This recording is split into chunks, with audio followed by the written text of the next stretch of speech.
Eh bien, rebonjour à tous. Excusez-moi, c'est le direct, et donc c'était l'incertitude du direct, je n'avais pas de retour à l'écran, donc j'étais fort malheureux.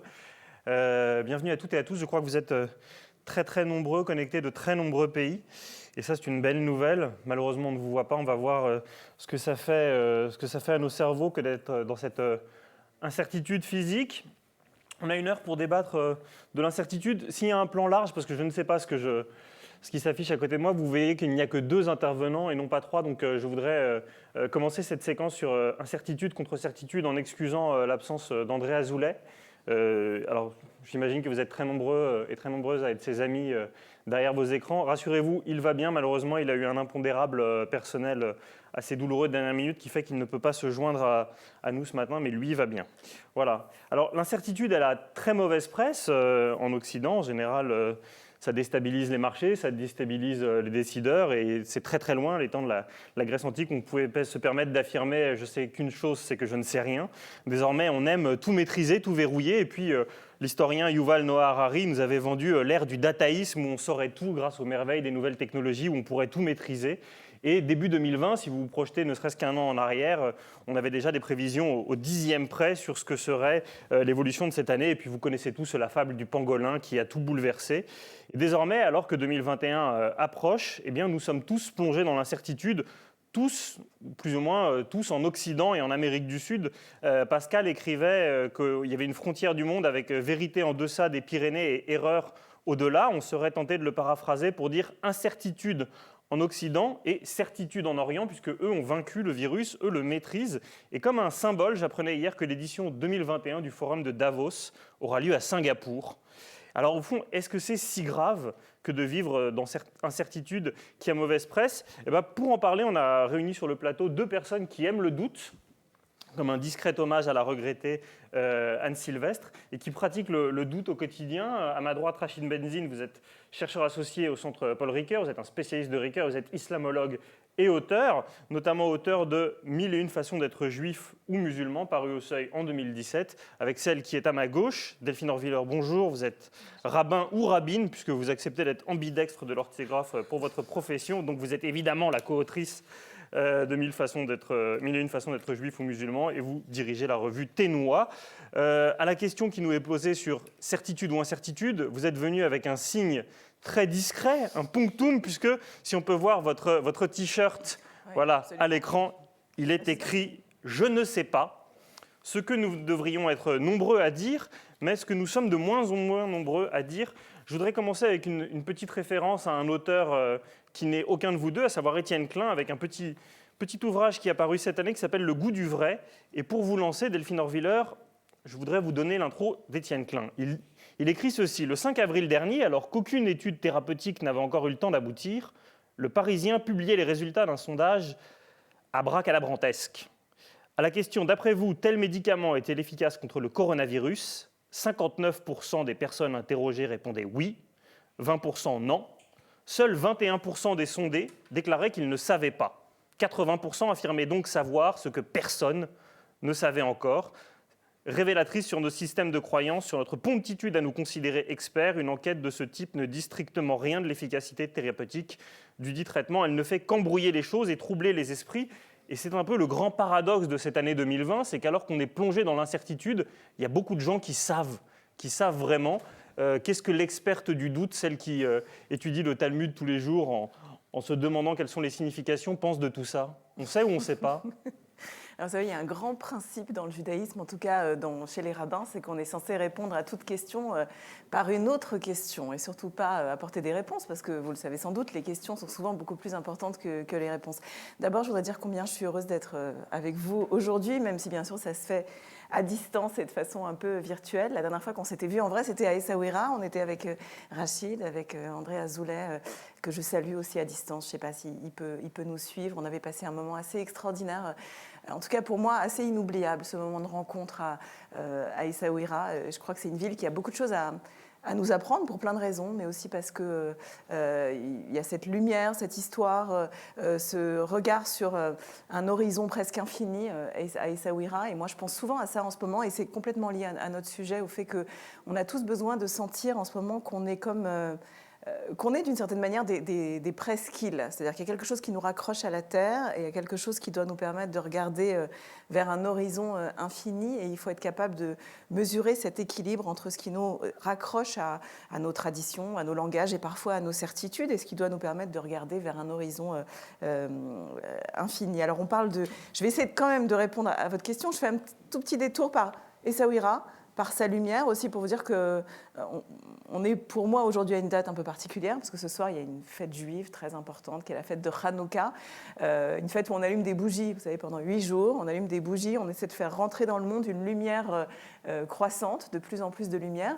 Et c'est une fête juive qui est au cœur de l'hiver, mais qui en fait rappelle toutes les autres fêtes des monothéismes qui ont lieu à ce moment de l'année. On est en pleine obscurité, et c'est toujours dans les moments d'ombre, dans les moments où on a l'impression de traverser des grands tunnels de froid et d'obscurité, qu'on nous demande d'allumer des lumières et de se poser la question de comment est-ce que dans le noir on peut faire venir des lumières.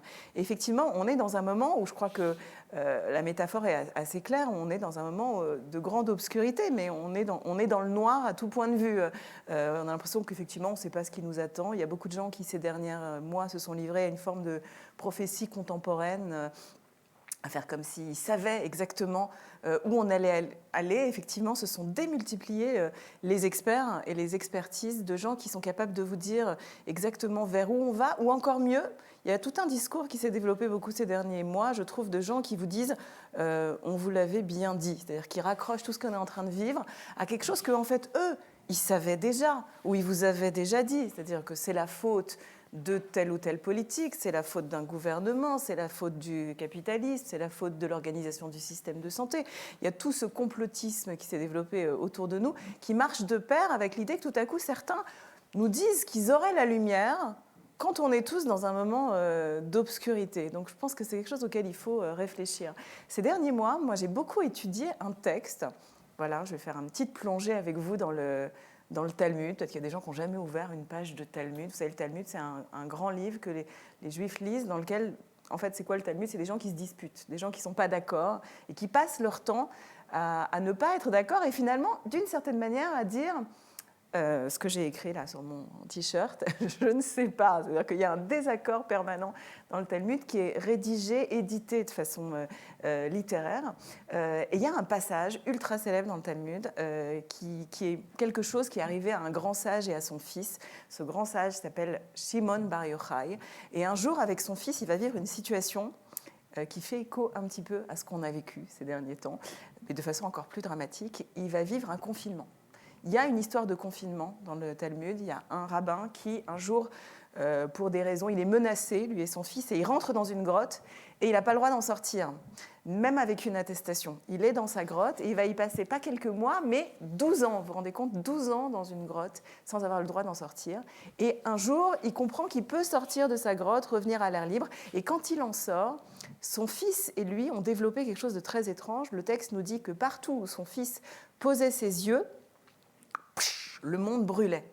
En fait, il avait développé un étrange pouvoir qui est celui d'avoir un regard incandescent. C'est-à-dire que non seulement il jetait une lumière particulière sur le monde, mais ses yeux faisaient tout brûler. Et il a commencé à détruire le monde de son regard, si bien que le Talmud dit que Dieu en personne est intervenu pour dire, à travers une voix céleste à ces personnages, si vous êtes sortis de la grotte pour détruire mon monde, eh ben vous pouvez y retourner. Et donc ils ont dû vivre un deuxième confinement qui a duré cette fois-ci 1 an. Vous savez, on ne peut pas se plaindre complètement. Donc, ils ont vécu un deuxième confinement d'1 an. Pourquoi ? Pour apprendre à repenser leur rapport au monde. Et finalement, ils ont pu sortir sans brûler l'univers. Mais qu'est-ce que ça nous enseigne, cette petite histoire, cette légende ?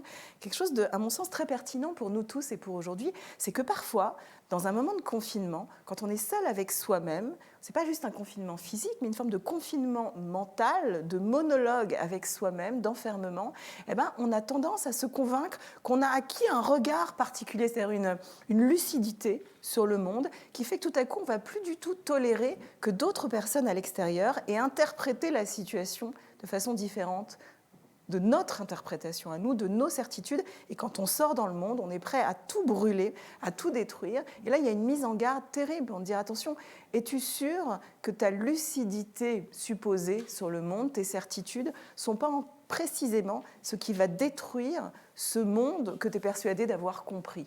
Et je trouve que voilà, il y a une réflexion qu'on doit tous mener aujourd'hui dans un temps d'obscurité. Alors de façon intéressante, toutes les religions aujourd'hui sont dans une saison où elles nous invitent à fêter la lumière. Mais je trouve qu'il y a une vraie réflexion voilà, aujourd'hui à avoir sur comment est-ce qu'on peut, avec beaucoup d'humilité, sortir de nos confinements mentaux pour regarder le monde en y jetant une lumière qui ne soit pas une lumière qui détruit, mais une lumière qui est capable de faire de la place à la lumière de l'autre. Donc en fait, le Talmud nous apprend évidemment qu'il faut faire très attention vis-à-vis de nos certitudes. Vous évoquiez le terme de lucidité, c'est le titre d'un roman de Saramago où tout d'un coup l'impossible se passe puisque c'est le parti du vote blanc qui arrive en tête, si bien qu'on ne fait plus rien. Est-ce que la meilleure façon de lutter contre ces certitudes, c'est de ne rien faire ? Je crois qu'au contraire, il faut se poser la question de comment on passe à une modalité d'action quand on n'est pas complètement sûr d'avoir raison. Vous savez, il y a cette phrase c'est Camus qui disait « Je voudrais faire partie du parti politique, du parti de ceux qui ne sont pas sûrs d'avoir raison ».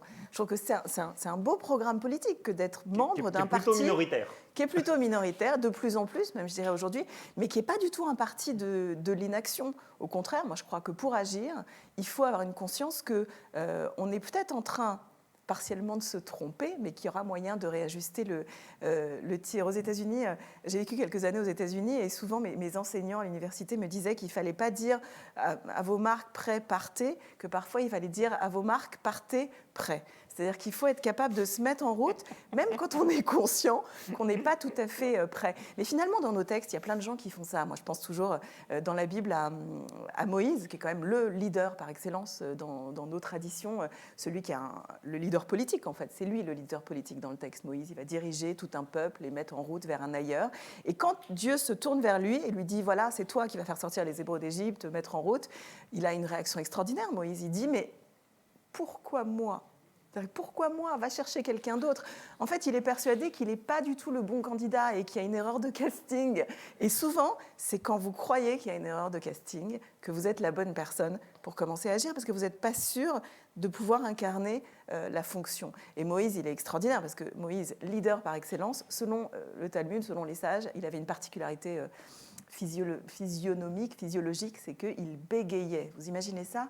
Dieu se choisit un porte-parole dans la Bible. La personne qui va parler en son nom, il choisit a priori la personne la moins qualifiée pour le faire, quelqu'un qui a un problème d'élocution. Et je trouve que c'est très intéressant cette idée que d'une parole empêchée, le leader par excellence, c'est celui qui a du mal à parler, parce qu'en fait, quand il parle, il n'est pas bien sûr qu'il a dit ce qu'il devait dire. En tout cas, il ne le prononce pas comme quelqu'un d'autre le dira. Et je trouve que ce bégaiement du leader est quelque chose qui peut nous inspirer aujourd'hui. Qui a en tout cas inspiré François Bayrou, qui est désormais notre haut commissaire au plan, donc l'homme chargé de tirer des plans sur la comète et des certitudes. Rachid Benzine, alors vous allez forcément réagir à ce qu'a dit votre co-autrice et puis nous dire un petit peu peut-être ce que vos textes à vous nous enseignent. Vous, au fond, ce qui arrive cette année, ça ne vous a pas surpris davantage ? Il en faut beaucoup pour vous perturber, parce que vous me disiez, au fond, seul l'imprévisible arrive. Alors, avec une maxime pareille, on est détendu. Au fond, 2020, on est juste dans l'imprévisible classique, quoi. Absolument, je crois qu'on a oublié, je dirais, à la fois l'histoire du passé et le fait qu'en Europe, on ait vécu pendant 70 ans, je dirais, d'accalmie. Et finalement, c'est tout ce qui s'est passé avant qui est finalement l'habitude. Et ça, on l'oublie, parce qu'on s'est mis finalement dans le mythe de l'indépendance, dans le mythe de l'autonomie, dans le mythe individuel. Et en fait, ce que cette épidémie vient dire, c'est qu'elle vient à mettre à mal tous ces mythes qui nous ont constitués, notamment à partir de cette idée de la modernité. Et que seul l'imprévisible arrive, c'est ce qu'on appelle l'idée d'un événement. Mais un événement qui doit devenir un avènement. Mais pour que cet événement puisse devenir un avènement, cela suppose d'abord d'accepter la chute. Et je crois qu'on n'a pas suffisamment accepté la chute, que nous sommes déjà en train de penser comment nous allons faire de la relance économique, comment nous allons faire de la relance en termes de banque, parce que l'être humain est en quête de sens. Or, aujourd'hui, cette épidémie nous met en crise sur la question du sens, parce que finalement, ce qui est en train de se passer, c'est la manière dont nous sommes en train de nous représenter nous-mêmes, et notre propre histoire et le système de demain. Mais à partir du moment où nous ne questionnons pas nos représentations, puisque c'est-à-dire chacun d'entre nous a un système de représentation dans lequel il va lire tout ce qu'il reçoit pour y créer du sens. Et là, parfois, nous sommes dans le contresens, dans cette crise du sens, et nous ne l'acceptons pas. Et donc, au lieu de remettre en cause et en crise ces représentations, nous voulons continuer avec les mêmes représentations. Et c'est ça peut-être la difficulté, c'est-à-dire que nous développons ce qu'on pourrait appeler une immunité au changement. On a du mal avec le changement, on a envie de retrouver nos repères, on a envie de retrouver nos certitudes. Dans la table précédente, Michael parlait de cette idée de la connaissance. Dans l'échange épistolaire d'un livre que j'avais écrit qui s'appelle Lettre à Nour, un échange épistolaire entre un père philosophe et sa fille, le père dit à un moment à sa fille qui est pétrie de certitude, il lui dit que le contraire de la connaissance, ce n'est pas l'ignorance, mais les certitudes. C'est-à-dire qu'à partir du moment où vous avez des certitudes, vous n'avancez plus. Mais en même temps, il y a quelque chose qui doit être là parce qu'on a besoin aussi d'avoir confiance dans le monde. C'est pour ça qu'au lieu d'avoir une certitude, ce qui est très important, c'est d'avoir confiance. Et c'est là où la foi peut rentrer, en tout cas d'un point de vue religieux, là-dedans. C'est-à-dire que malgré ce qui arrive, le monde est bon. C'est-à-dire il y a cette confiance dans le monde, il y a cette confiance dans cette capacité à renouveler et à recréer ce monde. Et aujourd'hui, vous avez des prophètes de malheur qui justement nous disent finalement que le malheur, ce qui est en train de nous arriver, est une punition. Alors, Delphine, tout à l'heure, parlait, c'est de la faute d'un tel, c'est de la faute des politiques, c'est de la faute d'un tel, c'est de la faute de telle communauté. On a besoin de trouver un bouc émissaire pour donner sens, je dirais, à nos angoisses. Et dans l'aspect religieux, beaucoup de fondamentalistes vont dire, voyez, c'est une punition divine, c'est-à-dire qu'on est encore en train de fonctionner finalement avec un Dieu qui est complètement punisseur, et ça en dit beaucoup sur le monde, et donc parfois ce religieux qui vient contester le fonctionnement du monde en disant que ce monde finalement est pourri. Et je voudrais simplement aller sur la tradition religieuse musulmane et avec ce qui nous est arrivé, essayer de penser ce terme qu'on dit « Inch'Allah », si Dieu le veut. Et je trouve ça très intéressant parce que du coup, ça a eu un autre écho aujourd'hui chez moi, parce qu'en général, quand vous allez dans les pays du Maghreb, quand quelqu'un vous dit « Inch'Allah », ça veut dire qu'il ne va pas le faire, globalement. Alors, les gamins, parfois, quand on leur dit « Inch'Allah », ils disent alors c'est « Inch'Allah oui » ou « Inch'Allah non ». Vous voyez, donc ils rentrent là-dedans. Mais l'idée que finalement, Inch'Allah, si Dieu le veut, c'est-à-dire qu'en fait, le résultat de nos actions ne dépend pas de nous. Ce qui dépend de nous, ce sont les actions. Mais le résultat, lui, est incertain. Et donc, il y a quelque chose, si on accepte que nos résultats soient incertains, il y a quelque chose, à mon avis, qui finit par se poser au niveau de l'être humain, et il y a moins d'angoisse. Il y a moins d'angoisse par rapport à ce besoin de résultat. Parce que lorsque le résultat n'est pas à la hauteur, n'est pas là, il y a quelque chose qui s'effondre dans l'homme. C'est-à-dire qu'en vérité, dans l'existence, il y a du volontaire et de l'involontaire. Et en même temps, pour agir, il faut avoir confiance dans le monde. C'est cette confiance, il faut avoir des convictions. Mais il faut être capable de se dire que ces convictions-là, en même temps, elles sont fragiles.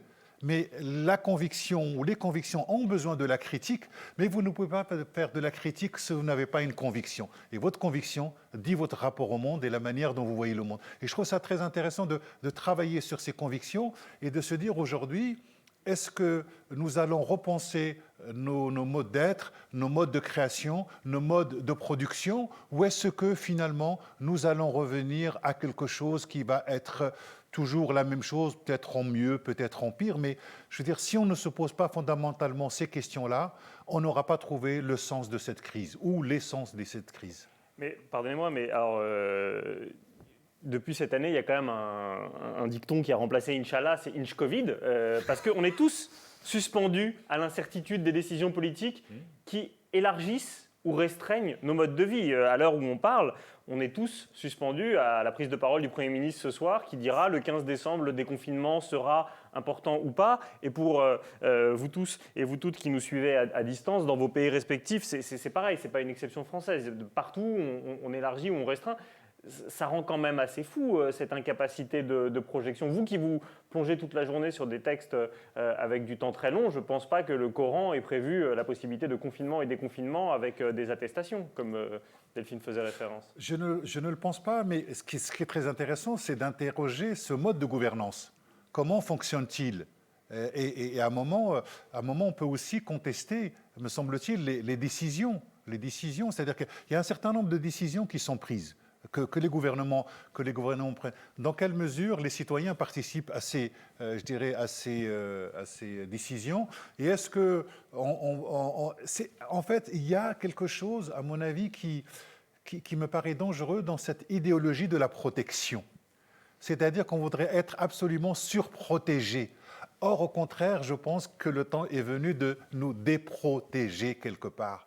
C'est-à-dire de rentrer dans cette idée de la vulnérabilité et d'accepter la vulnérabilité. Et qu'est-ce que c'est que la vulnérabilité? Ce sont des capacités qui sont empêchées. Parce que sinon, nous voudrons toujours être dans cette idée de surhomme, de surprotection. Et donc, du coup, on ne fait pas, l'expérience des gens, par exemple, des SDF, qui eux, n'ont que le dehors. Nous, aujourd'hui, nous avons la chance d'avoir des appartements. Donc, nous avons un dedans sur lequel nous pouvons nous protéger. Et cette crise a révélé aussi la coexistence, parfois dans des appartements, dans des logements où c'est quelque chose qui devient de plus en plus difficile.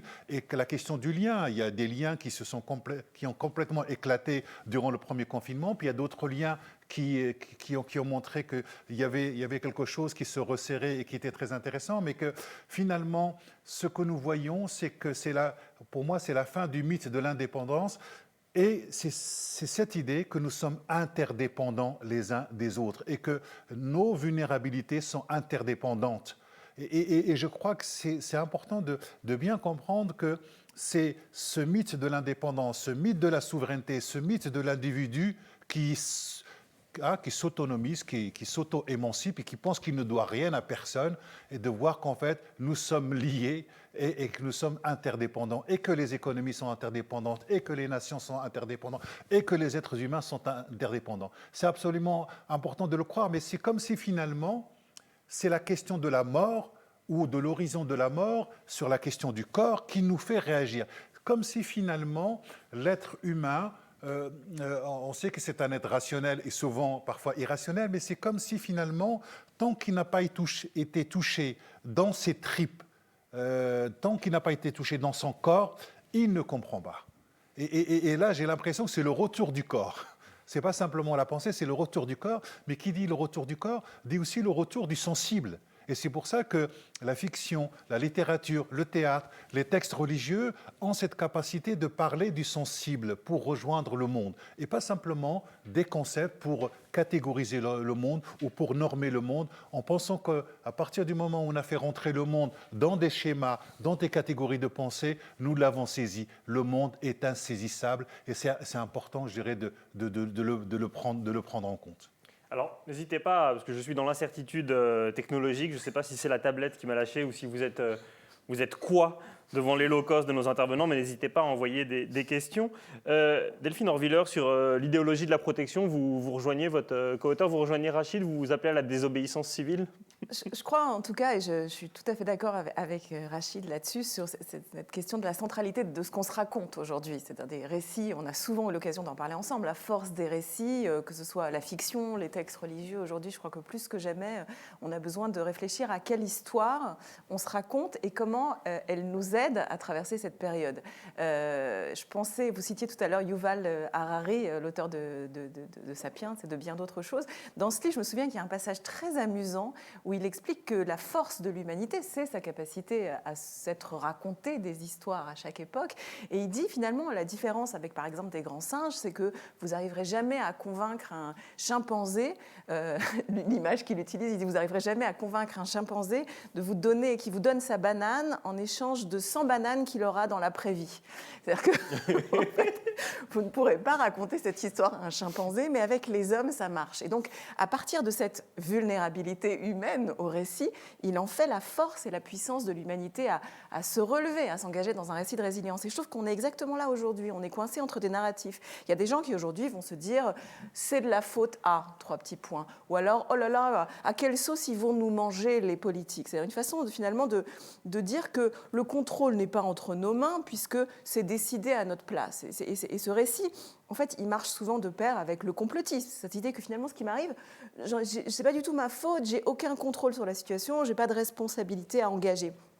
Alors qu'au contraire, un discours dont on a besoin aujourd'hui, c'est un discours qui équilibre l'humilité dont tu parlais, c'est-à-dire le contrôle, cette idée que non, notre contrôle est limité, on le sait, ce qui nous arrive aujourd'hui, c'est la démonstration de notre contrôle limité. Et en même temps, comment on fait pour enseigner la prise de responsabilité ? C'est-à-dire que la conscience humble d'un contrôle limité doit marcher de pair avec la responsabilité, notre responsabilité qui reste engagée. Et ça dépend beaucoup de ce qu'on se raconte, en fait, des histoires qu'on se raconte et de comment on se les raconte. Moi, je suis très sensible aujourd'hui, et ça ne va pas vous étonner, à la problématique du narratif de contamination autour de nous. Bien sûr, tout le monde parle de contamination, de peur de la contamination, de nécessité de conserver la pureté de nos espaces, de nos mains, de nos corps, etc. Et moi, je suis méfiante parce que, en fait, ce discours de décontamination et ce discours de pureté, on sait dans l'histoire avec quoi il rime. C'est-à-dire qu'il est légitime aujourd'hui de vouloir éviter les contaminations, mais il faut savoir que ce discours, il résonne chez certains avec un discours qui est, on le sait, par exemple, le fond de commerce de tous les fondamentalismes. On a eu l'occasion 1000 fois d'en parler ensemble avec Rachid, mais c'est vrai que cette notion de pureté, de peur de la contamination, c'est le fond de commerce de tous nos fondamentalistes, quelle que soit nos traditions religieuses. Cette idée qu'il faudrait être capable de retrouver une origine pure, un fondement non contaminé d'un temps où on n'avait pas été en contact avec l'autre, qui nous avait altérés, qui nous avait abîmés, qui nous avait changés. Et je trouve qu'il faut être particulièrement vigilant aujourd'hui à pouvoir, au contraire, dans un temps de contamination, être sensible à ce discours et se dire qu'il faut réclamer dans nos histoires une forme de contamination. Entendons-nous bien, pas une contamination sanitaire, mais une contamination spirituelle, une contamination historique. C'est le moment de nous raconter les histoires, qui sont d'ailleurs pas des histoires, mais la vérité historique, c'est que nos traditions sont contaminées par les autres. Chacune de nos histoires, de nos traditions, de nos rites, raconte le fait qu'on a rencontré d'autres gens, qu'on a été en contact avec d'autres cultures qui nous ont influencés. C'est marrant, on parlait tout à l'heure des Essaouira, mais Essaouira, c'est vraiment... S'il y a un lieu sur la planète qui raconte ça, c'est Essaouira. C'est le fait que les cultures y sont imbriquées de façon... on ne peut pas les dénouer. Et quand on commence à avoir conscience de tout ce qu'on doit à la rencontre avec l'autre, c'est là où nos histoires deviennent intéressantes. Mais d'ailleurs, la linguiste Julie Neveu, elle pointait que jusqu'en 2019, la viralité, c'était sans doute la chose la plus positive au monde. Tout le monde rêvait de faire une vidéo virale, d'avoir un son, de faire le buzz. Et tout d'un coup, on est revenu aux origines, comme vous disiez, à savoir la contamination physique. Et là, tout d'un coup, c'est devenu plus acceptable et il faut rester entre soi. Mais du coup, c'est un retour en arrière. En fait. C'est un retour en arrière et puis c'est une espèce de... Aussi, c'est un mensonge historique. C'est-à-dire qu'on réinterprète notre histoire comme si c'était une affaire de pureté. Et alors que c'est faux, y compris biologiquement. Au début du virus et de la pandémie, je me suis mise à lire plein d'articles d'immunologie, de virologie. Je trouvais que c'était intéressant de revenir à ces questions biologiques. Et j'ai découvert qu'il y a un pourcentage considérable, je crois que c'est entre 10 et 15%, je ne veux pas dire de bêtises, de notre ADN qui est d'origine virale. Qu'est-ce que ça veut dire ? Ça veut dire que le bon fonctionnement, le fonctionnement sain et évolué de notre corps dépend du fait que nous avons, dans les générations passées, été contaminés par des virus et que nos ancêtres, parce qu'ils ont, non pas, ils ne se sont pas débarrassés de ces virus, mais ils les ont intégrés dans leur génome de telle sorte que l'espèce a pu évoluer vers ce que nous sommes aujourd'hui. Et je trouve que c'est une idée intéressante, le fait que ça contre très fortement cette idée de pureté, y compris biologique. En fait, on est qui on est, non seulement parce qu'on a rencontré les autres, mais aussi parce que quelque chose de viral nous a traversé et qu'on l'a dépassé et qu'on a pu devenir ce qu'on est. Question pour vous deux. Nous sommes très nombreux ce matin, même si nous ne nous en rendons pas compte que nous ne sommes que 3. Et pour respecter les distances de distanciation physique, les techniciens sont à distance. Mais on sait qu'il y a plusieurs centaines de personnes qui nous regardent, comme dans une conférence. Qu'est-ce qu'on perd comme lien à ne plus avoir ces interactions physiques, notamment lors de rituels importants ? Je commence avec vous, Delphine, avant vous relancez Rachid, puisque ce soir vous allez fêter Hanouka, vous ne pouvez évidemment pas avoir 200 personnes autour de vous comme Oui. d'habitude. Qu'est-ce que vous perdez avec ça? Alors, dans les lieux de culte et les vies rituelles, on a assisté à une vraie révolution technologique, quelque chose qui était totalement inenvisageable, parce qu'en général, le discours religieux traditionnel consiste à dire non, non, nous on ne fait pas avec la technologie, on a besoin de se retrouver physiquement dans la même pièce. Et là, ces derniers mois, il a bien fallu créer quelque chose de nouveau, et donc on s'est mis à inventer, il n'y a pas d'autre mot, des offices à distance par... je ne sais pas si on peut citer Zoom ou toutes ces autres plateformes.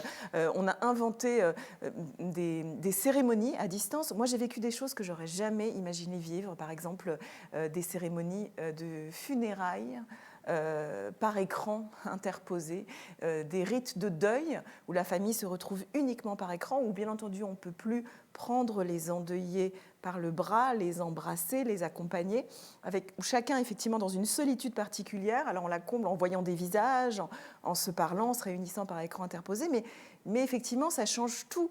Ça change tout parce que le propre du rite, c'est de créer, c'est sa définition, un temps hors du temps. C'est-à-dire la définition du sacré, en fait, c'est quoi? C'est qu'on crée dans l'espace un espace hors de l'espace ou un temps hors du temps, c'est quelque chose qui est séparé. Et là, la technologie dans laquelle on est, et ce serait d'ailleurs intéressant de se poser, je ne sais pas, les centaines de personnes qui sont en train de nous suivre, si ça se trouve, et je comprends très bien, ils sont en même temps en train de faire chauffer leur déjeuner, préparer, ouvrir le réfrigérateur, nettoyer leur salon, passer l'aspirateur, je ne sais pas. En fonction des fuseaux horaires, il peut se passer plein de choses. Oui. Voilà. Et c'est la loi du genre, c'est-à-dire que on n'est plus dans une possibilité de créer un temps hors du temps, puisque les temps de nos vies se mêlent, et donc ça devient très difficile de créer du sacré quand tous les temps sont mêlés. Rachid Benzine, vous disiez tout à l'heure, au fond, on a une immunité au changement, on s'est mitridatisé contre le changement. Là, il a bien fallu changer, il a bien fallu faire les offices, comme disait Delphine, des cérémonies avec Skype et Zoom. Absolument, mais en même temps, on mesure l'importance des liens, l'importance de nos attachements, l'importance d'être ensemble. C'est-à-dire que sinon, à travers toutes ces manifestations virtuelles, il y a un phénomène de déshumanisation. Et le phénomène de déshumanisation, nous l'avons vu lorsqu'il y a eu un certain nombre de morts et qu'il a été incapable d'être à l'écoute du deuil. Il a été impossible d'embrasser ceux qui vont partir, impossible d'embrasser ceux qui restent, impossible d'être en présence dans l'amitié et pour accompagner, je dirais, ceux qui restent et en même temps ceux qui partent. Et on voit bien que finalement, le religieux, de par l'importance du rite, le rite, c'est à la fois un rapport au temps, mais aussi en même temps un rapport à l'espace et au collectif. Et aucune société ne peut se passer complètement du rite. Et j'ai trouvé ça très intéressant de se dire qu'en fait, quand on est croyant dans une communauté. Dans une communauté parce que c'est la communauté qui porte la culture traditionnelle qui va vous la donner. Sinon, vous avez des individus qui font un espèce de bricolage religieux et qui vont sur un espèce de marché. Et là, petit à petit, on se rend compte de l'importance finalement de la communauté. Et en même temps, avec tous ces phénomènes, je me disais, mais si Moïse, Jésus, Mohammed avaient eu ce type de technique à l'époque, je me dis que comment ils auraient fait? Mais à mon avis, on aurait peut-être la voix de Jésus, de Moïse ou de Mohammed, mais en tout cas, on aurait quelque chose qui peut être aussi très intéressant, en tout cas en termes d'image et de son. Et en même temps, j'ai l'impression que le fait que tout soit numérisé, il y a de la saturation, il n'y a plus le manque. Et je trouve que dans une relation, je dirais, quand on est ensemble, à la fois il y a de la présence et en même temps on vit de ce manque-là. Et le fait que tout soit sur Zoom, en plus vous pouvez retrouver les éléments d'enregistrement, il y a une espèce de saturation ou de répétition de la même histoire. Tout à l'heure, Delphine parlait en disant nous sommes les histoires que nous nous racontons. Et je trouve que dans les histoires que nous nous racontons, il y a aussi la question du récit, la question de la mémoire et aussi la question de l'oubli. Donc qu'est-ce que c'est qu'une société qui est incapable de faire de l'oubli et qui est capable à chaque fois de ressortir les archives? Et ça, je crois que pour moi, c'est une question fondamentale parce que parfois les gens, quand ils ne sont pas dans l'oubli, ils peuvent être aussi dans le ressentiment. Et dans le ressentiment sur l'action, et le ressentiment peut peut aussi mener à l'idée de la violence. Mais ce qui est très intéressant dans cette épidémie, c'est à la fois l'idée de l'humilité, qu'on ne contrôle pas grand-chose, et quelque part, il faut l'accepter et ne pas oublier, quand on sera sorti de ça, que nous avons une sagesse qui se dit là. Mais en même temps, il faut être aussi sensible à toutes les humiliations, c'est-à-dire lorsque le visage de l'autre est touché, lorsque la parole de l'autre est finalement discréditée. Et quand on voit un peu ce qui se passe aujourd'hui au niveau des réseaux sociaux, on voit bien c'est parce qu'il n'y a plus le visage que ce type de menace, que ce type d'insulte peut exister, parce qu'il y a un phénomène de dépersonnalisation de l'autre. Et il n'y a plus le visage de l'autre, il n'y a plus ce visage auquel je vais m'adresser en disant « tu ». Et c'est très important, je dirais, de bien comprendre que nous sommes nos histoires que nous nous racontons, nos liens et nos attachements. Nous ne sommes finalement pas grand-chose, mais en même temps beaucoup à travers ces trois éléments. C'est-à-dire que si Lévinas vivait aujourd'hui, il ne pourrait pas écrire les rencontres du visage découvertes par Zoom. Et ça serait vraiment, je pense, assez difficile. Ce qui est d'ailleurs intéressant, c'est que dans ces technologies, souvent, on a une hypervisibilité justement du visage, mais qui change. Par exemple, moi, j'enseigne beaucoup par Zoom et ça change la façon d'enseigner. C'est que on est au contraire, et c'est très intéressant ce paradoxe, on voit énormément les détails du visage de l'autre, mais en fait, on ne voit pas vraiment son visage. C'est-à-dire qu'il y a quelque chose qui effectivement, empêche la rencontre véritable, même si on a le nez collé contre les détails du visage de l'autre, et donc ça implique un autre mode de relation. Vous avez entendu ce qu'a dit Rachid. Est-ce que ça aurait vraiment été différent si Moïse, au lieu d'avoir des tablettes en pierre, avait eu une tablette numérique? Ça aurait vraiment changé l'histoire ou pas?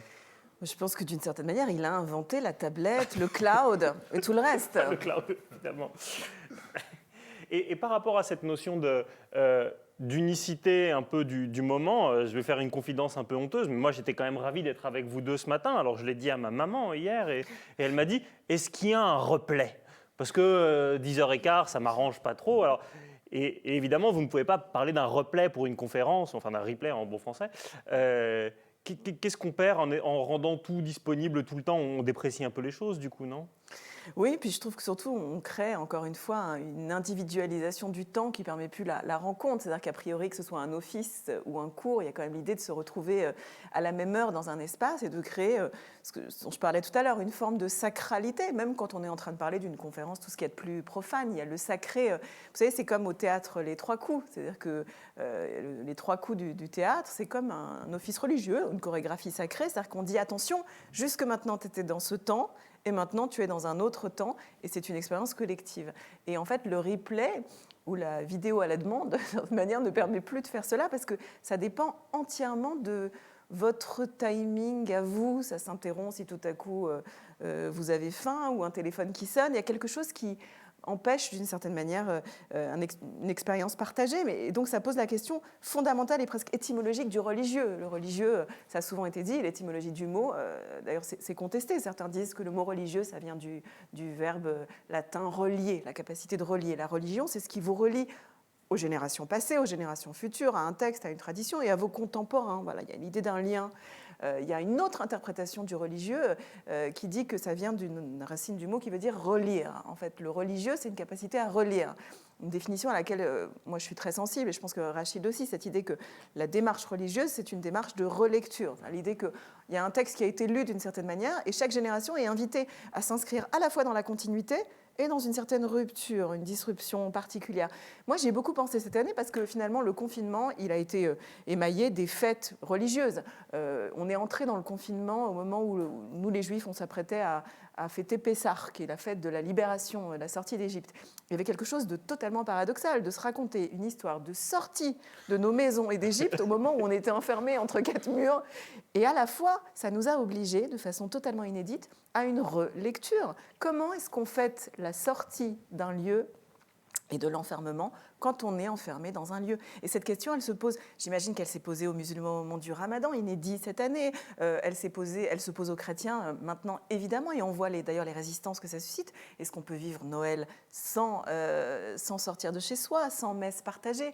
La question de Hanouka qui débute ce soir pour les Juifs, c'est aussi celle-là. On fait venir de la lumière, on est censé mettre la lumière à la porte de nos maisons, aux fenêtres, pour créer un lien avec le monde extérieur. Mais c'est quoi ce lien aujourd'hui avec le monde extérieur? Quelle lumière on allume? s'allume, et encore une fois, je reviens à ma métaphore de tout à l'heure, est-ce qu'on est sûr que cette lumière, elle n'est pas en train d'allumer des feux qu'on ne pourra pas éteindre ? Je vous propose de prendre les 20 dernières minutes de nos échanges, juste après avoir regardé dans le rétroviseur, en essayant de se projeter sur 2021. Delphine évoquait à l'instant le ramadan. Évidemment, à chaque fois qu'il y a rupture du jeûne, on se réunit de façon extrêmement nombreuse, on pioche un peu dans les mêmes plats. Enfin, ce n'est pas très geste barrière compatible pour des raisons évidentes. Est-ce que vous pensez qu'il va y avoir une peur qui va s'installer et que un simple virus pourrait avoir détruit des millénaires de tradition ? En tout cas, je ne le pense pas, mais ce qui est très important, c'est de bien comprendre que nos religions sont nées à partir des moments de crise. Que ce soit le judaïsme, le christianisme et l'islam sont nés à partir d'une crise. Et ensuite, ces religions ont rencontré plusieurs crises, donc elles ont été obligées de se réinventer. Et quand on se réinvente, il y a un phénomène de reconversion. Et c'est peut-être ça, en tout cas, qui nous est demandé par rapport à cette crise que nous traversons, c'est dans quelle mesure nous sommes capables de reconvertir nos modes de vie, nos modes de pensée. Ça va jusque-là. C'est comme si vous alliez formater un système informatique. Vous allez le updater, ou en tout cas, les logiciels que vous avez ne peuvent plus fonctionner dans l'ancien système. Donc il va falloir changer de système. Mais en changeant de système, ça prend du temps parce que nous avons encore nos habitudes. C'est comme si vous passiez de Windows avec toute sa gamme ou toute la grammaire de Windows à la grammaire de Macintosh.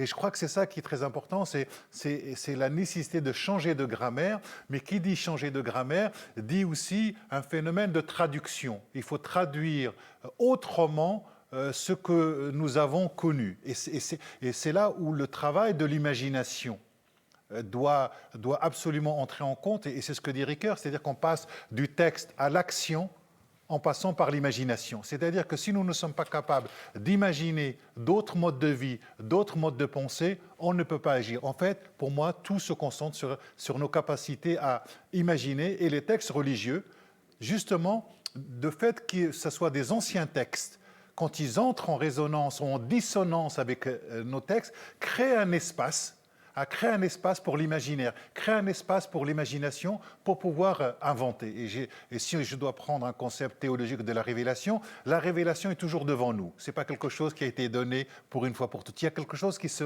révèle, c'est-à-dire que nous avons des textes qui sont révélateurs de quelque chose, qui projettent un monde. La question, c'est cette crise, quel type de monde est-elle en train de projeter ? Mais cela suppose de revenir à cette condition de l'humilité, mais à ce travail de co-construction. Mais en sachant qu'on est rentré dans un monde de plus en plus complexe. Et s'il y a quelque chose à retenir finalement de cette crise, c'est la complexité du monde. C'est-à-dire qu'en fait, on a un système qui est instable, donc on peut agir, mais on ne connaît pas du tout le résultat. Vous savez, il y a 4 types de problèmes. Il y a un problème simple, compliqué, complexe et chaotique. Chaotique, on ne sait pas quoi faire, on ne sait pas ce qui va émerger. Et c'est très important que les êtres humains soient capables, je dirais, quand on est dans un problème simple, un gâteau, si vous faites la recette, vous allez avoir ce gâteau compliqué, c'est envoyer un satellite dans l'espace, ça on sait faire. Mais la complexité, c'est que nous avons affaire à des systèmes qui sont instables et que là, tous les experts ne sont pas d'accord entre eux, et en même temps, ils ne savent pas qu'est-ce qui va émerger. Et c'est ça qui est très intéressant, c'est qu'on ne sait pas ce qui va émerger. Mais ce qui peut être intéressant, c'est ce travail finalement ensemble. Et j'ai plutôt envie de dire, voilà, on est rentré dans un monde, il faut développer l'éloge de la nuance, l'éloge de la complexité, l'éloge, je dirais, de l'incertitude. C'est-à-dire qu'en fait, le fanatisme et beaucoup de choses... la psychanalyse nous l'a montré, c'est qu'en fait, on devient de plus en plus intolérant à l'incertitude. Alors qu'il faut développer notre capacité de tolérance, je dirais, à l'incertitude. Mais comme nous avions la technologie avec nous, nous avions notre autonomie, notre émancipation, nous pensions que nous étions des maîtres de tout. Et voilà, aujourd'hui, on n'est pas maître de grand-chose. Et certains pays que l'on considérait comme étant des pays sous-développés ont des résultats meilleurs que nous. Et ça, je crois que c'est une leçon par rapport à quelque part notre arrogance. Et Simone Veil disait une phrase qui était très intéressante. Elle disait que il faut armer les plus faibles, car le fort a tendance à devenir barbare. Autrement dit, lorsqu'il n'y a pas de contre-pouvoir par rapport au fort, il a tendance à être beaucoup plus violent, à être beaucoup plus barbare. Donc, quelque part, il faut déprotéger les plus puissants et protéger beaucoup plus je dirais, les plus vulnérables d'entre nous. Et c'est ce changement qui me semble intéressant à faire, mais c'est un changement de paradigme. Est-ce que nos sociétés seront capables de le faire ou est-ce qu'on va être encore repartir au niveau de la course? Mais ce qui est très intéressant, si je prends simplement l'anthropologie coranique, le terme homme veut dire insan. Voilà. Mais l'insan, la racine, c'est aussi le fait d'oublier. C'est comme si finalement, dans l'anthropologie coranique, en tout cas, celui qu'on appelle Dieu dit dans le texte que l'homme est un être qui oublie. C'est-à-dire, une fois qu'il est en demande, il est en demande, etc. Mais une fois qu'il y a de la satisfaction, il a tendance à devenir ingrat et à être oublieux. Et donc, du coup, il n'est pas du tout reconnaissant. Quand on dit shukran ou merci, c'est l'idée d'être reconnaissant vis-à-vis de ce qu'on a reçu et c'est l'idée de la gratitude d'exister. C'est peut-être ça, je trouve, le plus important, c'est comment retrouver cette gratitude les uns vis-à-vis des autres, mais simplement par le fait d'exister et de dire merci. Merci, quoi qu'il arrive, merci le fait d'exister. C'est quelque chose qui n'est pas facile, je dirais, à vivre, mais c'est cette reconversion de l'être humain qui est demandée. Et je sais que ce n'est pas quelque chose qui est facile, et je suis loin d'y arriver. Alors, merci Rachid. Il y a beaucoup de commentaires qui arrivent qui sont très laudateurs et qui vont dans le sens, qui vont dans votre sens. Juste un petit point de désaccord avec vous, c'est vous parlez de grammaire différente pour Windows et Macintosh, mais il y a un grand texte de Umberto Eco qui s'appelle Pourquoi PC est catholique et Mac est protestant. Mais on en parlera. Je pensais que Mac était musulman. Écoute, nous, on n'y est pour rien. Vous y êtes pour rien. Il y a une question pour vous, Delphine. Pour une fois, voilà, vous n'y êtes pour rien. L'absence de lien, de rencontre, d'échange atrophie notre esprit, notre créativité, notre intelligence émotionnelle et même notre humanité. Diable, comment donner envie et oser retourner vers l'autre? Eh ben, en faisant exactement en fait, ce dont Rachid vient de parler. Moi, je trouve qu'on ne peut pas se tourner vers l'autre tout simplement, tant qu'on n'est pas conscient qu'il y a de l'autre en soi. C'est-à-dire tant qu'on n'est pas conscient que dans sa propre tradition, que dans son texte, que dans sa propre lecture, il y a de l'altérité. Le propre de tous nos fondamentalismes, le propre, d'ailleurs, c'est leur obsession du propre est là, c'est qu'ils sont persuadés de comprendre le texte et que dans le texte, il n'y a pas d'altération. Voilà, dans leur texte, il n'y a pas d'altération. Vous entendez, ce mot français, il est extraordinaire. Altérer, en français, ça veut dire abîmer, user. Mais au cœur du mot altérer, il y a l'altérité de l'autre. En fait, on se considère toujours abîmé par l'autre et on oublie de voir à quel point, quand on lit nos textes, il faudrait toujours être capable de percevoir d'abord la voix de l'autre qui y parle et puis le fait que je suis un autre, moi-même, lecteur, par rapport à celui qui a écrit. C'est-à-dire quand je lis la Bible, mais c'est vrai du Coran, des évangiles, ça doit partir, un lecteur de bonne foi doit savoir qu'il ne peut pas comprendre l'intention de l'auteur, parce qu'il ne vit pas dans son contexte, il ne vit pas dans son temps, il ne connaît pas complètement cette culture, donc il n'est qu'un lecteur de son propre contexte. J'ai l'habitude de dire de façon un peu vulgaire, et pardon Rachid qui m'a entendu le dire 1000 fois, mais qu'il faut toujours se rappeler que quelqu'un qui lit son texte sans son contexte est juste un con face à son texte. C'est-à-dire qu'il y a, dans la lecture du texte, sans contexte, décontextualisé, une bêtise historique ou une bêtise tout court. Et donc il est essentiel, avant de pouvoir se tourner vers l'autre, de percevoir dans son propre texte tout ce qu'on doit à l'altérité, au fait qu'on parle une autre langue que la personne qui l'a composée ou qui l'a lu il y a 10 ans ou il y a 100 ans, ou même que la façon dont je lis mon texte aujourd'hui est autre par rapport à la façon dont je l'ai lu la semaine dernière ou avant la crise ou l'année dernière. Et donc ça implique d'être en permanence dans une conscience intérieure de voix plurielles qui parlent en soi. Et en fait, il n'y a rien de pire que le monologue. Il n'y a rien de pire que le monologue qu'on peut avoir avec soi-même quand on oublie qu'il y a en soi des voix différentes qui parlent. Et ce n'est pas une schizophrénie que de dire ça. Enfin, pas complètement. Non, pas complètement, un petit peu quand même. Mais en fait, l'intelligence, à mon sens, elle naît toujours d'un dialogue intérieur. Voilà. Je commentais cette semaine pour un des cours que je donnais un livre que je conseille à tout le monde de lire et de relire en ce moment, qui est Le joueur d'échecs de Stefan Zweig. En fait, l'intelligence de ce joueur d'échecs, ou peut-être de tout joueur d'échecs, c'est souvent une capacité à avoir avec soi-même un dialogue intérieur, c'est-à-dire d'être à la fois le joueur des pièces blanches et le joueur des pièces noires. Et je pense qu'on doit être capable de faire ça dans notre activité religieuse, mais dans notre activité politique au sens noble du terme. Comment est-ce qu'on fait société ?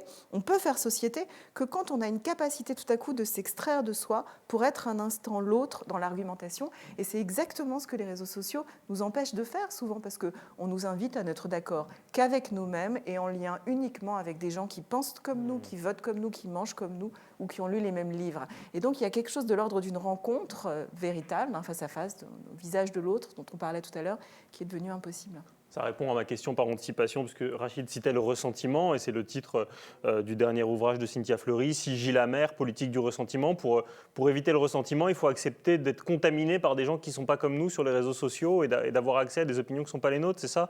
De bouger les deux pièces ? Oui, puis il faut surtout accepter de se poser en permanence la question de notre responsabilité. En fait, le ressentiment, il monte quand tout à coup on se sent totalement impuissant, quand on a effectivement l'impression que ce qui nous arrive nous frappe comme une fatalité. Et parfois, c'est vrai, entendons-nous bien, tout ce qui nous arrive n'est pas toujours de notre faute. C'est-à-dire que les gens qui sont frappés tout à coup par une catastrophe, par une maladie, loin de moi l'idée de dire oh, « bah oui, mais c'est un peu de votre faute », comme c'est pas du tout ça le problème. On peut naître finalement une forme de ressentiment quand on se sent frappé par une injustice, par quelque chose où on se sent tout à coup impuissant.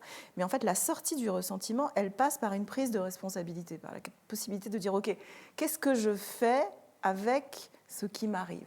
Le ressentiment dans la Bible, il naît très très tôt dans le texte, tout au début de la Genèse, quand Caïn et Abel sont les deux premiers enfants de l'histoire, qui font tous les deux une offrande à l'Éternel. Vous vous souvenez peut-être de cet épisode, vraiment au tout début de la Genèse.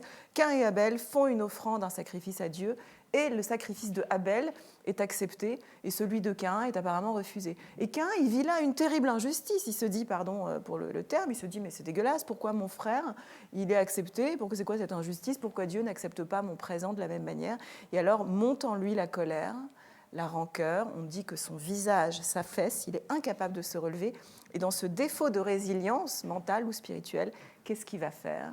Il va tuer son frère. En fait, la violence fratricide avec laquelle débute l'histoire de l'humanité dans la Bible, c'est une histoire de ressentiment dont on ne s'est pas relevé.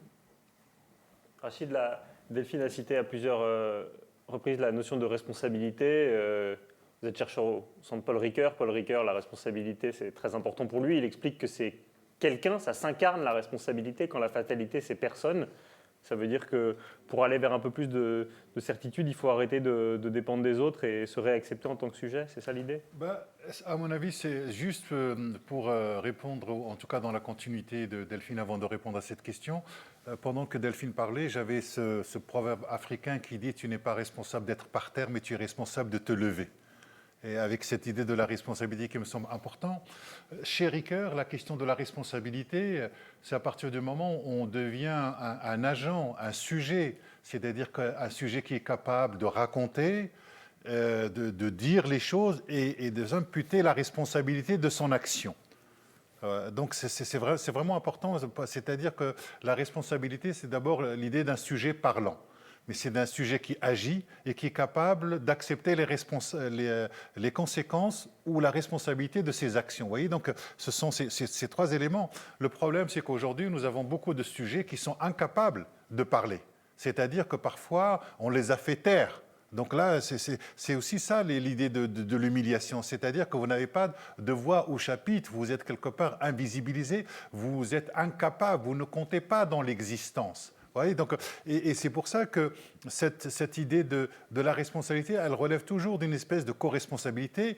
Et être responsable, c'est répondre, pas simplement de ses actions, mais c'est aussi répondre à l'appel que je reçois de l'autre. Et c'est là où Lévinas est très intéressant, c'est-à-dire que le visage de l'autre m'oblige.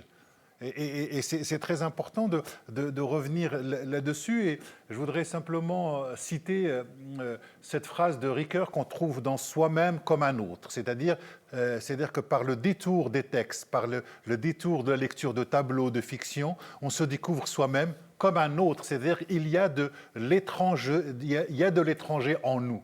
Et ça, c'est important. Ricoeur, il ne parle pas de moi, il parle du soi. Vous voyez, ce n'est pas le jeu qui s'oppose, c'est un jeu qui, finalement, va être enseigné par les différentes médiations culturelles. Mais à un moment, il développe sa politique qu'il appelle la visée éthique. Et qu'est-ce qu'il dit sur la visée éthique? Il dit que c'est une vie bonne avec et pour autrui dans des institutions justes. C'est-à-dire qu'il y a le je, le tu et le il. C'est-à-dire qu'il y a à la fois l'estime de soi, l'estime de l'autre et l'estime des institutions.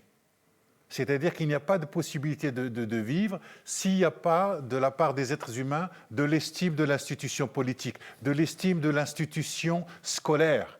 C'est-à-dire que lorsque je mets mon enfant, je dirais, à l'école, donc je veux que mon fils puisse recevoir cette idée de l'estime. Mais j'estime l'institution. Comment les professeurs sont estimés aujourd'hui?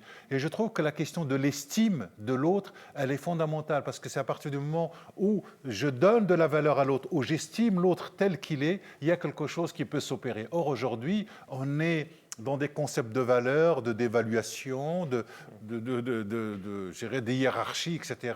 Et parfois, notre mode de pensée, on pense qu'il n'y a pas si longtemps, le président Macron disait, voilà, notre système à nous, c'est l'homme, la norme, c'est l'homme. Et il semblait opposer d'autres systèmes religieux. La question, à mon avis, ce n'est pas de les opposer, c'est de comprendre que les parcours historiques ne sont pas du tout les mêmes, à moins de vouloir imposer notre représentation à l'ensemble du monde, et en pensant que nos représentations ne sont pas le fruit d'une histoire. C'est-à-dire que ce que nous pensons, ce que nous croyons, est le fruit d'une histoire. C'est ce qu'on appelle l'historicité. Et c'est important, je dirais, de bien le comprendre. Et les gens qui nous regardent, lorsqu'ils se rendent compte, ils ont des représentations, ils ont des valeurs qui sont le produit d'une histoire.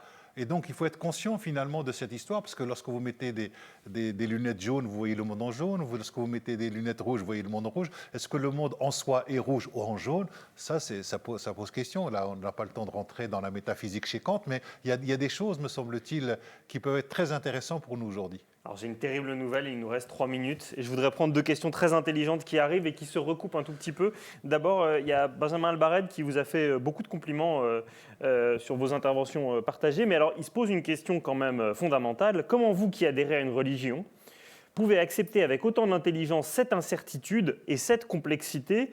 Comment est-ce que vous faites cohabiter des textes religieux qui vous indiquent la vérité et votre complexité intérieure? Comment est-ce qu'on peut opposer les réponses toutes faites de certains livres avec l'éloge de la complexité? Et c'est complété par une autre question qui nous dit, c'est l'intelligence de nos diversités intérieures et extérieures qui nous aide. Comment conseiller pour enrichir l'autre alors qu'on apprend à se distancier? Comment faire en sorte de faire un éloge de la diversité? Je ne suis pas sûr que nos textes nous apprennent la vérité, ils apprennent un chemin. Vous savez, Jankélévitch disait que la croyance est un pont jeté par-dessus l'abîme du doute. Et qu'en fait, nos textes nous apprennent surtout à douter de ce que nous croyons et de ce que nous pensons. C'est-à-dire que si Dieu est l'absolu, tout le reste est relatif. C'est ça l'absolu. Seul Dieu est absolu. C'est-à-dire que nos textes sont relatifs, ils sont liés à des contextes, à des histoires, à des mentalités, à des représentations. Et nous-mêmes, nous sommes relatifs parce que nous sommes en relation. Il n'y a de vérité que dans la relation. La vérité, ce n'est pas simplement un objet que j'ai dans ma poche et que je peux passer les uns les autres. La vérité, c'est une vérité existentielle. Et ça, c'est très important. C'est-à-dire que, en tout cas, pour nous, la vérité ne nous appartient pas. Elle appartient à Dieu. Et nous pensons. C'est pour ça que les gens prient. Quand les gens disent guide-nous vers la voie droite, en tout cas dans la première sourate du Coran, c'est un nous collectif, c'est jamais un jeu. Hein. C'est très important, c'est guide-nous vers la voie droite, mais vous ne savez jamais si vous êtes sur la bonne voie ou pas. Et c'est ça qui est très intéressant. Delphine Orviller, je vais vous laisser le mot de la fin. Alors, j'ai cru comprendre au début que vous répondiez à des questions par d'autres questions. Mais ce serait sympa si pour la fin, vous pouviez nous laisser, non pas sur une certitude, mais enfin au moins sur une phrase affirmative, quoi. Je suis très d'accord avec ce que vient de dire Rachid. Je pense que nos traditions, elles nous enseignent que Dieu, en tout cas dans le judaïsme, on répète tout le temps que Dieu est un. Et en fait, si on dit que Dieu est un, c'est que nous, on ne l'est pas. et qu'en fait, il faut être capable de vivre avec du deux, avec du pluriel dans notre tradition. Et dans la tradition juive, c'est vrai qu'on a une certaine habitude de répondre à des questions par d'autres questions. On a une autre habitude, c'est que parfois, on raconte des blagues. J'en ai pas raconté aujourd'hui. J'ai pas osé vous le souligner, mais voilà, c'est quand même un problème d'un point de vue. Voilà, donc il y a une blague que je raconte souvent, mais qui pour moi illustre ça très bien. C'est l'histoire d'un vieux rabbin qui va mourir, et alors ses élèves sont réunis autour de lui et lui dit quel est ton enseignement, ton dernier enseignement. Et ce vieux rabbin ouvre les yeux, un œil, et il dit la vie est une flèche. Alors ses élèves trouvent ça extraordinaire, la vie est une flèche, c'est fabuleux. Donc il court très très très vite vers un autre enseignant en leur disant tu sais, le rabbin qui est au bord de la mort, à l'article de la mort, nous a dit la vie est une flèche, qu'est-ce que tu en penses? Et l'autre rabbin leur dit la vie n'est pas une flèche. Alors là, ils sont terrifiés, atterrés. Qu'est-ce qui se passe? Comment c'est possible? La vie est une flèche, la vie n'est pas une flèche. Ils retournent voir le premier rabbin qui n'est pas encore mort et qui, dans un dernier souffle, ouvre un œil. On lui dit « Mais pourquoi dis-tu que la vie est une flèche ?» Et ton collègue dit « La vie n'est pas une flèche. » Et le premier rabbin réfléchit, se gratte la barbe, ce qu'ont souvent les rabbins, et dit « Oui, on peut dire comme ça aussi. » Qu'est-ce que ça veut dire? Ça ne veut pas dire que tout est égal. Ça veut dire qu'il y a plusieurs façons d'énoncer des vérités et qu'il faut être capable d'entendre le langage de l'autre, la façon dont lui va exprimer cette vérité. Et ça passe bien évidemment par le doute. Et moi, j'ai envie, parce que vous l'avez cité tout à l'heure, de conclure, peut-être il faut conclure comme ça, avec ces paroles extraordinaires d'Anne Sylvestre, quand même, de cette chanson qui a marqué toute une génération, où je crois, en tout cas, moi, qui sont très souvent une source d'inspiration. J'aime les gens qui doutent, les gens qui trop écoutent, leur cœur se balancer. Et puis cette chanson, elle dit « J'aime les gens qui passent moitié dans leur godasse et moitié à côté ». Et je trouve que c'est une grande source d'inspiration de se dire qu'on est capable de passer la moitié du temps droit dans nos godasses, voilà, et aussi par moments de se dire qu'on est à côté de la plaque et que c'est des moments où on sait qu'on se trompe, où on peut tout à coup retrouver un chemin de vérité. Je pense que Delphine va jouer à l'Olympia en juin 2021, Inch'Allah. Avec toi, Rachid, tous les deux, on réserve. Merci infiniment à tous les deux. La vie, elle est une flèche ou pas. Merci beaucoup d'avoir cité Jean Kelevitch, Simone Veil et Anne Sylvestre. Merci à vous toutes et vous tous qui nous avez suivis. On se retrouve dans 5 grosses minutes pour parler à nouveau de responsabilité, mais cette fois-ci, il sera question d'économie.